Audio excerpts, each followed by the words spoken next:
Samantha Rowan, author of an upcoming series of books called Living Little Women, and today I'm going to talk about princesses. Now, there's a lot of stuff in the media about princesses these days.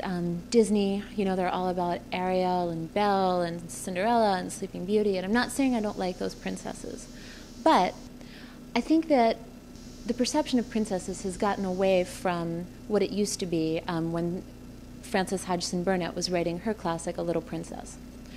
A Little Princess has always been one of my favorite books.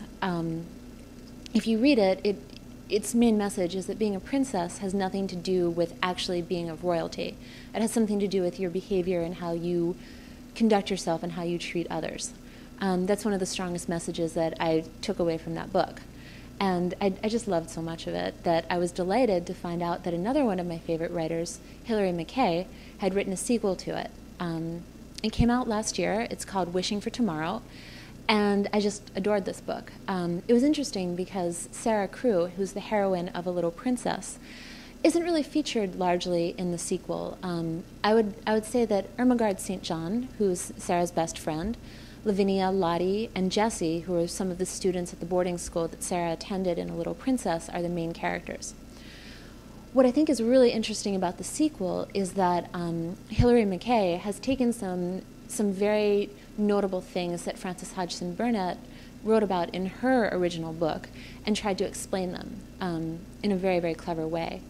For example, as you might remember if you've read the book, Lavinia, who's one of the major characters, is very, very cranky all the time, and you just think that she's just not a nice person.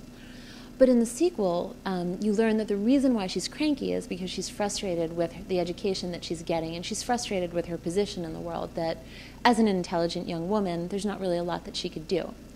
But in the sequel, you learn that she's going to try to be going to college, and she's learning a lot, and it improves her character.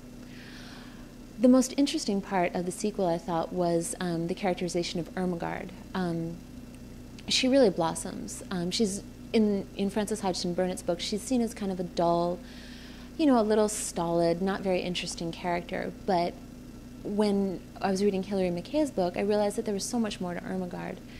She's interesting, she's quiet, she's thoughtful, she's just fun, and she doesn't always behave in a great manner. And the book is kind of about Ermengarde coming to terms with Sarah leaving the school at the end of A Little Princess and how their friendship changes. I think it's a great book. I also think that it really follows in the tradition of princesses of the first book, A Little Princess, and I think everyone should read it. That's all for today. Thank you very much. I'm Samantha Rowan, and I hope to see you soon.